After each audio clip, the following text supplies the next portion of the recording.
Welcome to our YouTube channel the future nurse 24। আজকে আমি তোমাদের ইসকো স্টিল প্ল্যান্ট নিয়ে যে ভ্যাকেন্সি বেরিয়েছে সেটা নিয়ে ডিসকাস করে দেব। যেমন অনেক সময় ডিএসপির, তারপরে হচ্ছে আরও বিভিন্ন যে সমস্ত পোস্টগুলো ভ্যাকেন্সি বার হয়, ঠিক সেই রকম ISCO steel plant steel authority of India limited 28/8/2025 একটা অ্যাডভার্টাইজমেন্ট নন দেওয়া আছে। দেখো এখানে বিভিন্ন নার্সেস অ্যান্ড প্যারামেডিক্সের যে কোর্স সেই জন্য SAIL ISCO steel plant Burnpur hospital একটা ভ্যাকেন্সি বার করেছে। এখানে দেখো অনেক কিছুরই ভ্যাকেন্সিস রয়েছে। এটা হচ্ছে একটা 336, ঠিক আছে, 336 বেডেড মাল্টি স্পেশালিটি হসপিটাল বার্নপুরে, অর্থাৎ বার্নপুর যেটা হচ্ছে পশ্চিম বর্ধমানে। অ্যাড্রেসটা তোমরা বার্নপুর সার্চ করে দেখতেও পারো বার্নপুরটা কোথায় রয়েছে। এখানে দেখো বিভিন্ন রিজার্ভেশন ক্যাটাগরি অনুযায়ী UR, SC, ST, OBC, NCL, EWS, PWD এগুলো অনুযায়ী কিন্তু নাম্বার অফ পোস্ট দেওয়া আছে এবং name of the post, proficiency, trainee সেগুলো দেওয়া আছে। দেখো ওটি টেকনিশিয়ান বিভিন্ন পোস্ট বার করেছে এখানে। OT technician, dresser, X ray technician, ECG technician, audiometrist, pharmacist, laboratory and blood centre technician, pulmonary function test technician, optometrist, phlebotomist, তারপর হচ্ছে ভ্যাকসিনেটর। এরপরে আরও পোস্ট রয়েছে ডেন্টাল অ্যাসিস্ট্যান্ট আর ডেন্টাল অপারেটিং রুম অ্যাসিস্ট্যান্ট, তারপরে নার্সেস, ডায়ালাইসিস টেকনিশিয়ান। টোটাল এতে shortfall of 2025 to 26, ঠিক আছে। টোটাল তাহলে 39 ধরনের পোস্ট, 39টা হচ্ছে কী রয়েছে নাম্বার অফ পোস্ট বা নাম্বার অফ ভ্যাকেন্সি। তার মধ্যে নার্সটাই দেখে নাও তোমরা, নার্সটাই হচ্ছে সবচেয়ে বেশি রয়েছে। এখানে তোমরা অ্যাপ্লাই করতে পারো নার্সের জন্য। 15টা ভ্যাকেন্সিস রয়েছে। 15টার মধ্যে দেখো কোন ক্যাটাগরি থেকে কতটা রয়েছে। প্রথমত ক্যাটাগরি যেমন হচ্ছে ইউআরে রয়েছে টোটাল 8টা ভ্যাকেন্সি, তারপরে এসসিতে দুটো, এসটিতে একটা, ওবিসি এনসিএলে হচ্ছে 3টে, এবং এখানে আর একটা যেটা রয়েছে সেটা হচ্ছে ইডাব্লিউএসে একটা। এবারে এই যে পোস্ট, যে প্রফিসিয়েন্সিটা রয়েছে নাম্বার অফ পোস্ট 39, এখানে আপার এজ লিমিট এবং কিছু কোয়ালিফিকেশান দেওয়া আছে, সেগুলো তোমাদের ডিটেলসে ডিসকাস করে দিচ্ছি। আপার এজ লিমিটটা দেখে নাও। As on date of advertisement 28/8/25 অনুযায়ী ইউআর ক্যান্ডিডেটদের 30 বছরের মধ্যে হতে হবে, ওবিসি এনসিএলদের জন্য 33, এসসি এসটি 35 এবং পিএইচ ক্যান্ডিডেট 45 বা 40 ইউআর। আর কোয়ালিফিকেশান তোমার ডিটেলসে নিচে দেওয়া আছে, কোয়ালিফিকেশানটা বলে দিচ্ছি। দেখো এইগুলো আমি নার্সটা নিয়ে মেইনলি ডিটেল করে ডিসকাস করে দিচ্ছি ডিটেলসে, কিন্তু এখানে এগুলো তোমরা একটু যারা রেসপেক্টিভ যা করতে চাও দেখে নেবে। ওটি টেকনিশিয়ানে এসেনশিয়াল কোয়ালিফিকেশান একটা মিনিমাম দেওয়া আছে, কোয়ালিফিকেশান ডিজাইরেবল দেওয়া আছে, ঠিক তেমনি ড্রেসার হিসেবেও দেওয়া আছে। এক্স রে টেকনিশিয়ান হচ্ছে এটা সম্বন্ধেও দেওয়া আছে, ECG technician, audiometrist, pharmacist, laboratory blood centre technician, pulmonary function test technician, optometrist, phlebotomist, vaccinator, dental assistant, মানে যে পোস্ট বেরিয়েছে সবই দেওয়া আছে। Nurse, dialysis technician. এর মধ্যে যদি আমরা যে জেএনএম যারা পাস আউট হয়েছি, তো সেই নার্স রিলেটেড এর জন্য কি রয়েছে দেখো এখানে 13 নম্বরটা নার্সের জন্য হচ্ছে ভ্যাকেন্সি। তো এই ক্ষেত্রে তোমার যে 10+2, এখানে দেখো কোয়ালিফিকেশানটা আমি দেখিয়ে দিচ্ছি। কোয়ালিফিকেশানের মধ্যে খুব ভালো করে দেখবে, এটা 10+2 or its equivalent and general nursing and midwifery. তাহলে 10+2 বা ইকুইভ্যালেন্ট, অর্থাৎ যে ভোকেশনাল বা এর ইকুইভ্যালেন্ট যা হয় সেটা থেকে অ্যাপ্লাই করতে পারবে। তার সাথে হচ্ছে জেনারেল নার্সিং অ্যান্ড মিডওয়াইফারি করতে হবে, যে কোনো নার্সিং ইনস্টিটিউট যেটা আইএনসি অ্যাপ্রুভড। এটা কিন্তু খুব ভালো করে দেওয়া আছে, আইএনসি অ্যাপ্রুভড কিন্তু must, Indian nursing council approved কিন্তু মাস্ট। তারপরে দেখে নাও 10+2 অর এটা হচ্ছে মিনিমাম, আর ডিজাইরেবলটা হচ্ছে 10+2 or its equivalent and BSc in nursing from any institution recognized by Indian nursing council. তাহলে এটা বিএসসিরাও করতে পারবে, জিএনএমরাও করতে পারবে। ডায়ালাইসিস টেকনিশিয়ান আছে, দেখে নেবে। তাহলে এটা কোয়ালিফিকেশান। হু ক্যান অ্যাপ্লাই এর মধ্যে যদি বলি, দেখো any candidates should have acquired requisite essential qualification from the institution recognized by central or state government. Candidate must qualify in courses of duration as prescribed above. ঠিক আছে, ওই courses of ডিউরেশনে qualify করতে হবে। Candidates have relevant post qualification work experience shall be given preference. The essential qualification and work experience if any shall be taken into account as an on the date of advertisement. তাহলে কি বলছে, candidates have relevant post qualification work experience shall be given preference. যাদের work experience আছে তাদেরকে কিন্তু preferences দেওয়া হবে। তারপরে দেখো টেনিওর অফ এনগেজমেন্টটা কত না, each selected candidate shall be imparted 18 months training in defined areas as per their respective qualification and as per the decision of the company. তাহলে 18 months ট্রেনিং দেওয়া হবে ডিফাইন্ড এরিয়াতে। ঠিক আছে, the performance of the proficiency trainees হচ্ছে nurses আর paramedics so engaged will be periodically reviewed on 6 monthly or annual বেসিসে reviewed করা হবে। রেমুনারেশনে দেখে নাও, রেমুনারেশন ব্যাপারটা খুবই ভাইটাল, কারণ এইটা অনেকটাই আমাদের ডিপেন্ড করে যে যাব কি যাব না। পোস্ট অনুযায়ী মান্থলি কনসোলিডেট রেমুনারেশন এখানে দেওয়া রয়েছে। প্রথমত প্রফিসিয়েন্সি ট্রেনিস হচ্ছে, প্রফিসিয়েন্সি ট্রেনিসের মধ্যে প্রথমে আছে প্যারামেডিক্স সিরিয়াল 1 to 12। ঠিক আছে, 1 to 12-এর যে আছে তাদের ক্ষেত্রে মান্থলি হচ্ছে 10,000 plus applicable skill and knowledge enhancing allowances maximum 7,020, এটা হচ্ছে 17,020 ম্যাক্সিমাম বেস্ট অন অ্যাটেন্ডেন্স। ঠিক আছে, অ্যাটেন্ডেন্সের ওপর বেস্ট করে। এবার প্রফিসিয়েন্সি ট্রেনিস হচ্ছে নার্সদের ক্ষেত্রে কত, দেখো এটাই দেখার বিষয়। এটা হচ্ছে 10,000 plus applicable skill knowledge enhancing allowances maximum, এটাও একই, সেই 17,020 টাকা। এটাও অ্যাটেন্ডেন্সের ওপরেই। আর প্রফিসিয়েন্সি ট্রেনিং প্যারামেডিক সিরিয়াল 14-তে হচ্ছে 17,980 প্লাস 7,020, তার মানে হচ্ছে 25,000 ম্যাক্সিমাম বেস্ট অন অ্যাটেন্ডেন্স, সব অ্যাটেন্ডেন্সের ওপরেই। এবারে এই যে অ্যাটেন্ডেন্সের ব্যাপারটা বলা হচ্ছে, এটা কি, এটা হচ্ছে দেখো break up skill and knowledge enhancing allowances monthly attendance number of days of physical presence. দেখো 20 days অর মোর যদি হয় তাহলে রিচ 260। Rate of allowance for each day of physical presence, এটা হচ্ছে পার ডে অফ প্রেজেন্স। ঠিক আছে, তোমার 20 দিন বা তার বেশি হলে 260 per day. Okay, R 15 to 19 দিন যদি হয় তাহলে 130 পার ডে। আর less than 15 days no amount may given as allowance only. তার মানে এখানের ব্যাপারটা ভালো করে বোঝো, যে ধরো তোমার বেসিক পেটা হচ্ছে কত, বেসিক পেটা একটু আগেই দেখালাম 10,000। ঠিক আছে, নার্সের জন্যই বলো বা 1 to 12 যে সিরিয়াল নাম্বার আছে সেই অনুযায়ী বেসিক পেটা হচ্ছে তোমার 10,000 টাকা। এই 10,000 টাকার ভিত্তিতে এবার যে 7,020টা বলেছে ওইটা কিভাবে দেবে, যদি তুমি 15 দিনের কম অ্যাটেন্ডেন্স দাও, মানে 15 দিনের কম যদি তুমি ডিউটি করো বা ক্লাস যাই হোক না কেন সেখানে করো, তাহলে কোনো এক্সট্রা অ্যামাউন্ট দেওয়া হবে না, ওই 10,000 টাকাটাই কিন্তু দেওয়া হবে।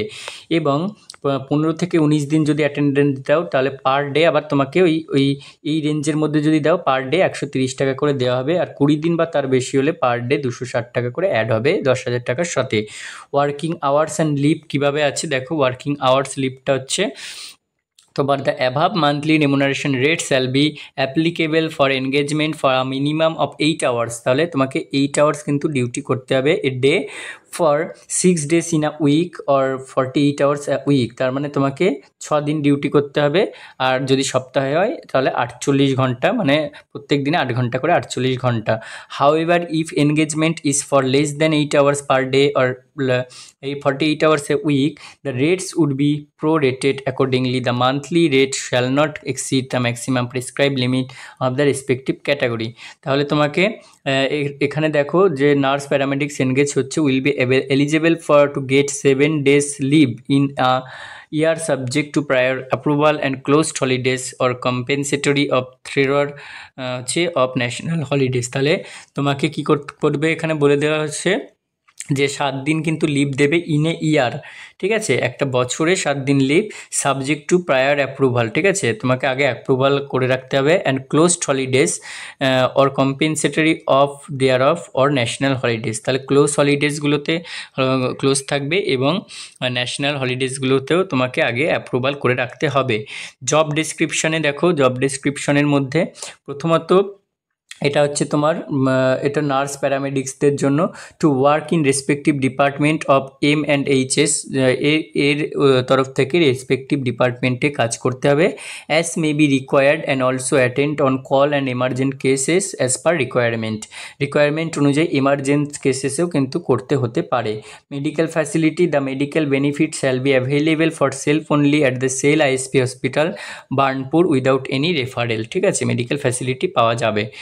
আদার টার্ম আর কন্ডিশনে এখানে আরও কিছু বেশ টার্ম কন্ডিশন রয়েছে, এগুলো তোমরা একটু পড়ে নেবে, এতটা ডিটেলসে আমি এটা বলছি না। টার্মিনেশন অফ এনগেজমেন্টের মধ্যে তোমার কিছু এনগেজমেন্টের টার্মিনেশন রয়েছে, ঠিক আছে, এগুলো একটু দেখে নেবে। আর সিলেকশন প্রসেস কী করে করবে এটা একটু বলে দিচ্ছি। দেখো, সিলেকশন প্রসেসের মধ্যে তোমার selection of the candidates for engagement of proficiency training will be done through walk in interview. তাহলে তোমাকে একটা ওয়াক ইন ইন্টারভিউ, অর্থাৎ তুমি যেই দিন হচ্ছে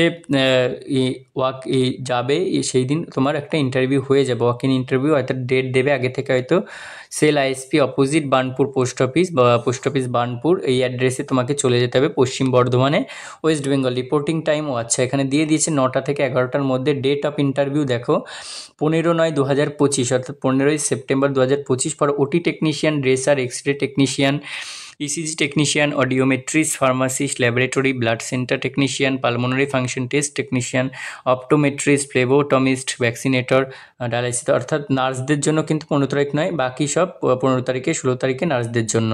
no change in date and time of interview will be entertained. ঠিক আছে, চেঞ্জ কিছু করা যাবে না। তাহলে তোমাকে কি বলছি, এখানে তোমার একটা ওয়াক ইন ইন্টারভিউ হবে 16ই সেপ্টেম্বর 2025 নার্সদের জন্য, বাকি 15 তারিখে সবার জন্য। Candidate selected for engagement shall be required to join the assignment immediately upon issuance of the engagement offer. ঠিক আছে, এরপরে দেখো জেনারেল টার্মস অ্যান্ড কন্ডিশন কিছু আছে, এগুলো বলে দিচ্ছি। এখানে তোমার candidate must be Indian national, possessing Indian citizenship হতে হবে। Eligible and interested candidates need to appear in the walk in interview on the date time যা দেওয়া আছে, অ্যান্ড ভেনু অ্যাজ মেনশন করা আছে, with the relevant document original plus 1 set of self attested photo copies of the same. কী করতে হবে, fill in application format annexure A. আচ্ছা, এতে যে অ্যানেক্সিওর দেওয়া আছে ওটা আমি তোমাদেরকে দেখাচ্ছি একটু পরে, ওটা ফিল আপ করে with 2 additional passport size recent colour photograph, দুটো হচ্ছে পাসপোর্ট কালারের ফটোগ্রাফ ওর সাথে নিয়ে যেতে হবে। তারপর হচ্ছে পাসপোর্ট সাইজ ফটোগ্রাম। ঠিক আছে, তারপরে আন্ডারটেকিং অ্যাজ পার অ্যানেক্সিওর বিটাও আন্ডারটেকিং করে নিয়ে যেতে। Proof of date of birth, class 10 matriculation certificate, তারপর হচ্ছে class 10-12 marksheet, pass certificate, degree আর diploma marksheet, and pass certificate of essential and desirable qualification. তারপর হচ্ছে experience certificate showing relevant post qualification, experience from the employer. ঠিক আছে, যদি experience থাকে তাহলে তাদেরকে প্রেফার দেওয়া হবে বললাম, তাহলে তারাও তোমরা এক্সপিরিয়েন্স সার্টিফিকেট থাকলে নিয়ে যেতে পারো। তারপর হচ্ছে NOC from the present employer if employed under PSU or autonomous bodies or government department. Photo identity proof, যে কোনো একটা আইডেন্টি প্রুফ নিয়ে যাবে, address proof, voter ID, driving licence, Aadhaar card ইত্যাদি নিয়ে যাবে। আর category or caste certificate SC ST OBC NCL or EWS and PWD certificate if applicable. The OBC candidate who belongs to creamy layer are not entitled for OBC concession। তাহলে creamy layer হলে তাদের OBC ধরা হবে না। and such candidate have to indicate their category as general, তাদেরকে general ধরা হবে। ঠিক আছে, তাহলে তোমাদের কাস্ট সার্টিফিকেট থাকলে সেই অনুযায়ী তোমরা নিয়ে যাবে। তারপর হচ্ছে candidates belonging to reserve category, যারা রিজার্ভ ক্যাটাগরি আছো, may also apply against unreserve post, তারা আনরিজার্ভ পোস্টের জন্য অ্যাপ্লাই করতে পারো, provided they fulfil the eligibility criteria for unreserve category. All certificate and document in support and of eligibility will be verify only during walk in interview. তাহলে যখন করতে যাচ্ছ তখন ভেরিফাই করে নেবে। No TA or DA will be paid for attending walk in interview, কোনো TA DA paid করতে হবে না। The engagement is purely of temporary nature and shall not create any right for regular appointment in ISCO steel plant on any ground whatsoever. 8 নম্বরে দেখো, joining of the candidate is subject to medical fitness দিতে হবে। SAIL or ISP reserve the sole authority to consider the cases as per its rules, and decision of sale ISP in this regard shall be final, firm and binding. Sale ISP reserve the right to reject any application or cancel the candidature or the whole process process of interview without assigning any reason thereof and no inquiry or correspondence will be entertained। ঠিক আছে, এখানে আরও কিছু কথা লেখা আছে কি jurisdiction কোর্টের, এগুলো অতটা এখন দেখতে হবে না। এবার দেখো অ্যানেক্সিওর এ, এটা তোমার লেটার অফ আন্ডারটেকিং, এটা কিন্তু তোমাকে ফিল আপ করে ওয়াক ইন ইন্টারভিউর দিন যার যেদিন আছে সেগুলোতে নিয়ে যেতে হবে। To the CMO IRC and HS Burnpur hospital SAIL ইসকোট steel plant, letter of undertaking, এটা অ্যানেক্সিওর এ, এটা প্রিন্ট আউট করে নেবে। Dear sir, in response to the advertisement নং, এখানে অ্যাডভার্টাইজমেন্ট নং যেটা আছে সেটা দিয়ে দেবে, ডেটের যেটা দিন বেরিয়েছিল দিয়ে দেবে। এখানে আই দিয়ে তোমার নাম দেবে, ডটার সন অফ, ঠিক আছে, বাবার নাম মায়ের নাম দিতে পারো, রেসিডেন্ট অফ, কোথায় থাকছো দেবে। Do hereby submit my application for engagement of proficiency training paramedics in IISCO steel plant Burnpur hospital, I do hereby undertake that. এখানে যা যা আছে এগুলো একটু পড়ে নেবে, যে আই অ্যাগ্রি, পেমেন্ট, কনসলিডেশন, যা যা তোমার এখানে প্রোটোকল বলা হলো সেগুলো তুমি অ্যাগ্রি করছো, আন্ডারস্ট্যান্ড করতে বুঝতে পেরেছো, এগুলোই লেখা আছে। 2 নম্বরে দেখো, in respect to of all matters for which no specific provision has been made herein the decision of the SAIL ISP authority in respect to the concern matter will be final and binding. ঠিক আছে, any violation, তারপরে কিছু দেওয়া আছে, 4 নম্বরে আরও কিছু point দেওয়া আছে, দিয়ে তোমার ডেট দেবে, প্লেস দেবে, তুমি যেখানে থাকছো, ইয়ার্স ফেথফুলি তোমার সিগনেচার করবে আর মোবাইল নাম্বার দিয়ে দেবে। তাহলে এটা গেল অ্যানেক্সিওর এ, এটা প্রিন্ট আউট করে কিন্তু নিয়ে যেতে হবে ফিল আপ করে। আর অ্যানেক্সিওর বিতে কী আছে, এটা হচ্ছে তোমার ওয়াক ইন ইন্টারভিউ। ঠিক আছে, এটাও তোমাকে ফিল আপ করতে হবে। Steel authority of India limited application format for engagement of proficiency, এটাও ওয়াক ইন ইন্টারভিউর জন্য অ্যাফিক্স অফ, এখানে একটা কালার ফটোগ্রাফ লাগবে, 2টো ফটোগ্রাফ কালার রেডি করে রাখতে হবে তোমাকে। পোস্ট অ্যাপ্লাইড ফর কিসের জন্য অ্যাপ্লাই করেছো, নেম অফ দ্য, আচ্ছা এটাও ভালো করে ফিল আপ করতে হবে। এখানেও তোমার হচ্ছে post applied for name of the applicant, full capital letter লিখবে, ফাদার্স নেম লিখতে হবে, আধার কার্ড নাম্বার লিখতে হবে, ক্যাটাগরি কোন ক্যাটাগরি থেকে বিলং করে সিলেক্ট করে এখানে লিখতে হবে। তারপর হচ্ছে ন্যাশনালিটি অ্যান্ড রিলিজিয়ন এখানে লিখতে হবে। PWD, nature and degree of disability, কি PWD কোথায় রয়েছে লিখতে হবে। জেন্ডার সিলেক্ট করে এখানে লিখবে। ডেট অফ বার্থ, এখানে প্রথমে ডেট, মান্থ, ইয়ার লিখবে। ম্যারিটাল স্ট্যাটাস লিখবে। প্রেজেন্ট আর করেসপন্ডিং অ্যাড্রেস তোমাকে লিখতে হবে, এখানে present address, corresponding address, pincode দেখো লেখার জায়গা দিয়েছে। Permanent address in different form present address, যদি প্রেজেন্ট অ্যাড্রেস থেকে পার্মানেন্ট অ্যাড্রেস আলাদা হয় তবে লিখবে, আর না হলে এখানে সেম অ্যাজ প্রেজেন্ট অ্যাড্রেস লিখে দিতে পারো, সেম।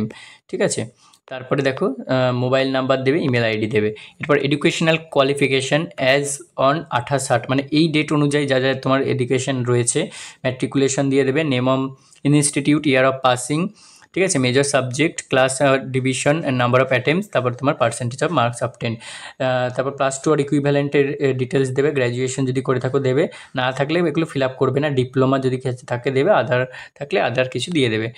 আচ্ছা, ওয়ার্ক এক্সপিরিয়েন্স যদি কোনো থাকে, ইফ এনি, ঠিক আছে, এই পয়েন্টটা দেখো ভালো করে, ইফ এনি, তার মানে এখানে ফ্রেশার্স, কিন্তু ফ্রেশার্সরাও অ্যাপ্লাই করতে পারবে, এটা হচ্ছে কথা, ফ্রেশার্সরাও কিন্তু অ্যাপ্লাই করতে পারছো। তাহলে যদি ওয়ার্ক এক্সপিরিয়েন্স থাকে তা সেখান থেকে নেম অফ মেডিকেল কলেজ কোথায় করছো, পোস্ট পজিশন হেল্ড বা designation, number of years in experience, from কত টু কত, nature of engagement, to be supported by certificate from hospital আর ইনস্টিটিউট, তারপর valid registration certificate of yes or no if applicable. ঠিক আছে, তোমার registration থাকলে তাহলে এটা ইয়েস লিখবে, আর না থাকলে নো লিখবে, আর তারপর এখানে নাম্বার দিয়ে দেবে, স্টেট দিয়ে দেবে, name of the issuing authority দেবে, ভ্যালিড আপ টু সেটা দিয়ে দেবে। এরপর whether presently employed or engaged in any PSU autonomous, ঠিক আছে, as applicable, autonomous body, government of department, yes or no, যদি ইয়েস থাকে ইয়েস দেবে, নো থাকলে নো দেবে। ঠিক আছে, এটা যদি তুমি তো এনগেজ করে থাকো কোথাও। ডিক্লারেশন, এটা তারপর I agree to the terms and condition given the advertisement, vide নং, এখানে ভাইড নং ওইটা দিয়ে দেবে, আর ডেটেড কত ডেটে, সেটাও 28/8 কত ছিল 25, সেটা দিয়ে দেবে। তারপরে তুমি এটা আন্ডারটেকিং করার পর প্লেস বার্নপুর, যে ডেটটা, এখানে ডেটটা লিখতে হবে, যে এই ফর্মটা পুরোটা যখন প্রিন্ট আউট করবে এখানে ডেট দিয়ে দেবে, দিয়ে full signature of the applicant name লিখতে হবে। ঠিক আছে, তাহলে আশা করি পুরোটা বোঝাতে পারলাম। এখানে self attested photo copies of all documents mention in the detail advertisement, যা যা করেছে সেখানে সেলফ অ্যাটেস্টেড কিন্তু করতে হবে, যা যা নিয়ে যেতে বলেছে এগুলো, এখানে এগুলো সেলফ অ্যাটেস্টেড কিন্তু সমস্ত করে তারপরে এগুলো তোমাকে ইন্টারভিউর দিন, যেদিন 16/9/2025 নিয়ে যেতে হবে। তাহলে ভিডিওটা আশা করি ইনফরমেশন হেল্পফুল হবে, খুব ভালো করে মনোযোগ দিয়ে ভিডিওটা দেখবে। এবং এখানে আর একটা কথা বলে রাখি, আমাদের যে গ্রেড 2 বা RRBর জন্য বিভিন্ন ব্যাচ চলছে, যদি সেইটা তোমরা নিতে চাও, ঠিক আছে, তাহলে খুব তাড়াতাড়ি আমাদের সাথে যোগাযোগ করো, আমাদের অবশ্যই ইন্টারভিউ যে ব্যাচ সেটা কিন্তু অলরেডি স্টার্ট হয়ে গেছে। গ্রেড টুর জন্য ইন্টারভিউ যে ব্যাচ সেটা 25শে আগস্ট থেকে 25শে আগস্ট 2025 থেকে কিন্তু স্টার্ট হয়ে গেছে। তো এনরোলমেন্ট যদি করতে চাও তাহলে এই নাম্বারে কন্ট্যাক্ট করবে 8918484026, ঠিক আছে? এই নাম্বারে যত তাড়াতাড়ি সম্ভব কন্ট্যাক্ট করো আমাদের সাথে। আর হচ্ছে এটা ইন্টারভিউ এবং তার সাথে আরআরবি একসাথে নয়, এটা আলাদা আলাদাভাবে যদি কন্ট্যাক্ট করো আমরা বলে দেবো। আরআরবি আর পিবিবিএসসি এইগুলোর ব্যাচও কিন্তু আমাদের চলছে একসাথেই, মানে আলাদা আলাদা সব ব্যাচ। এবং ইন্টারভিউর ব্যাচটা অলরেডি 25 তারিখ থেকে শুরু হয়ে গেছে। এই নাম্বারে যোগাযোগ করো, তাহলে আমরা ডিটেলসে বলে দিতে পারবো।